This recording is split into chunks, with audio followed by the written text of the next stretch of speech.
We are back with high-low, comparing two complete everyday carry kits at two drastically different price points. But this time, a few items in the upper end are from luxury brands, because I'm curious if luxury is even ever worth it. Kicking things off with the wallet, on the more affordable end, we are going with the Bellroy card sleeve. I need to carry 7 cards in my day-to-day life here in Toronto, so my most frequently used card, the business credit card, goes in the front, a bit of emergency cash tucks in the rear sleeve, and my remaining 6 cards slide into the center pocket with this handy pull tab extractor to easily access them at any time. This is actually the perfect wallet for me, hence why I've used it consistently for the past few years, although the one I actually use is in this hazelnut colorway. Stay tuned for a near future video because this, along with another item I bought specifically for this video, will be a part of a giveaway. Now, heading up to the luxury end, we've got this lovely Mont Blanc card holder. Immediately we can feel a more refined execution. Their brand mark in resin and polished steel applied on the front, and when opened we've got their word mark and Made in Germany debossed onto the leather.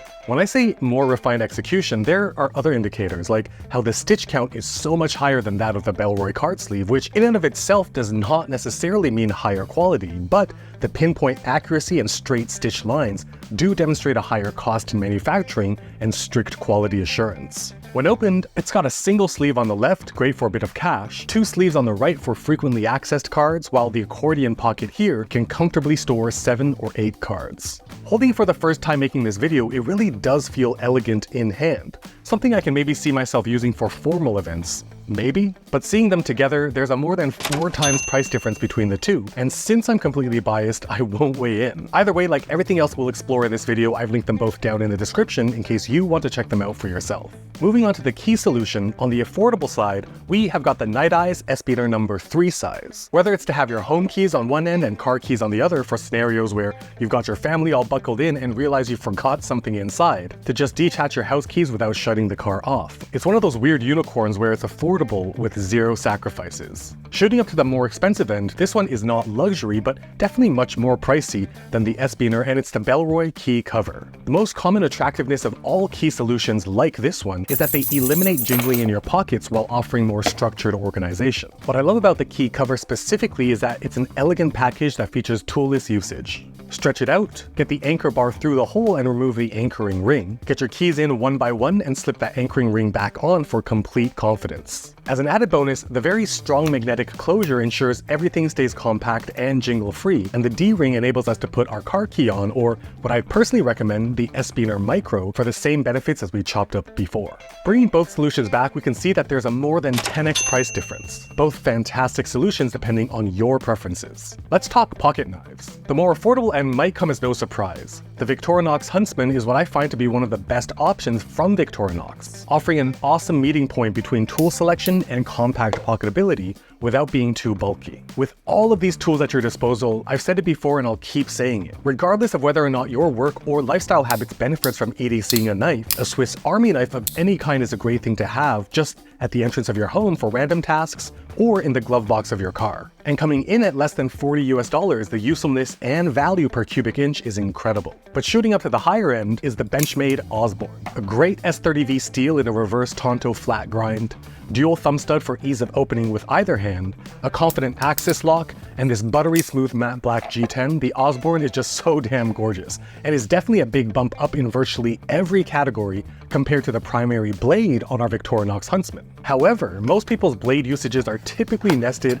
in opening packages, so beefiness, one-handed deployment, axis lock, and S30V blade steel is obviously overkill for those applications. Now, bringing back the Huntsman into view, you can see we're at a more than 5x delta between the two. As we migrate out of the pocket knife, we find ourselves at the flashlights. On the functional low end, I have chosen the Olight i3T Mark II.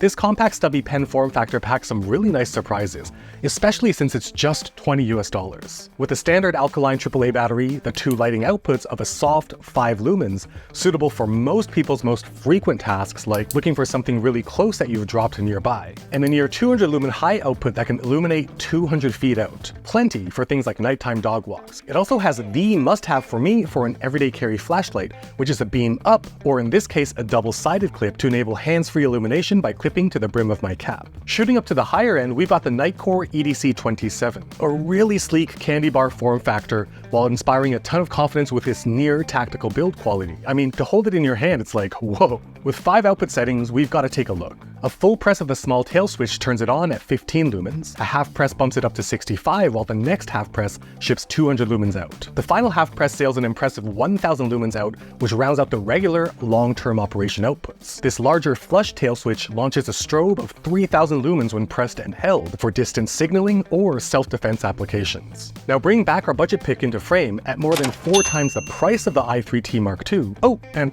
like the black Bellroy card sleeve I mentioned earlier, I bought this night core specifically for this video, so I'll be adding it to that future giveaway too. But moving on, let's introduce a brand new category that has never appeared on this high-low series, and it's lighters that many folks do carry daily, even non-smokers. On the lower end, we've got this cool black crackle Zippo with a swapped out butane torch insert.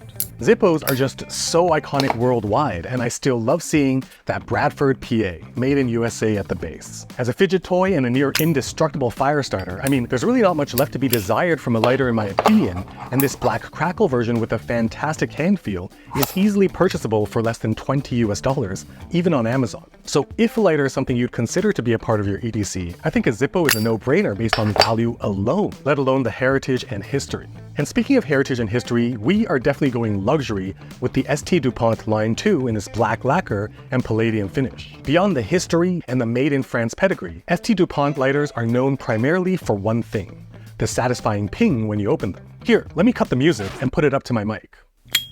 The problem? These things are true luxury with this particular Line 2 with the lacquer and palladium hovering at over $1,000 US, and I'm pretty scared handling this one for this video because it's obviously not mine. I gotta say, it really is satisfying to open and even to strike with the cylindrical barrel on the side, but the price is just terrifying. And even the refills are insane. I mean, Zippo butane refills are less than $5 US a can, while these ST DuPont ones, which are almost 10 times smaller, cost more than $20 US each. So bringing back the Zippo, we can see that there is a hilarious 50 times price tag spread between the two.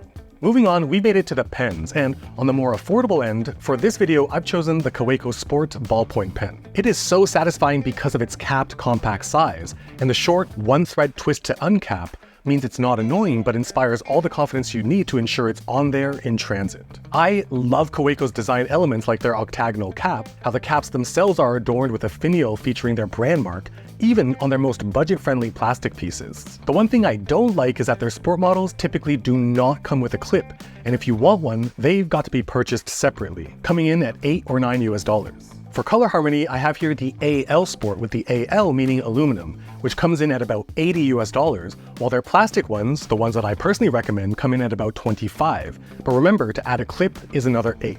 Shooting up to the expensive end, we've got the Sailor Pro Gear fountain pen. Just look at it. The black resin is perfect, and unscrewing, even with the cap removed, there's a surprisingly satisfying weight in hand. The 21 karat white gold nib is a pretty large part of why the pen is expensive, but ignoring the pen for a moment, I think my favorite part of Sailor's fountain pens are actually their caps, at least from an aesthetic point of view. I love the font used on the cap's collar with the words Sailor, Japan, founded 1911. I love the taper of the cap's shape itself. The clip's double stroke detail is beautiful, and the clip itself has this perfect amount of resistance where it's not a pain to clip onto anything while providing enough hold to have the confidence that it's just not going anywhere. And of course, my favorite part of all Sailor pens is their anchor logo on the finial, but at about $400 US while bringing back the Kaweco Sport at $30 even with a separately purchased clip, we are at a 13 times delta in price. Yikes. Next up are wristwatches. I wanted to maintain some functional consistency here, so we are going with multiple time zone tracking watches. On the affordable end, we have got to go with the Casio AE1200. Coming in at just $20 US, it's a tremendous value, but for our theme here, hitting the mode button on the bottom left from the home screen shoots us to the world time screen, and then repeatedly pressing the button on the bottom right cycles through major cities and their respective time zones. The nice whimsical detail, of course, is as you cycle through the time zones, the atlas gets highlighted, time zone by time zone. We really can't go wrong with Casio's, period.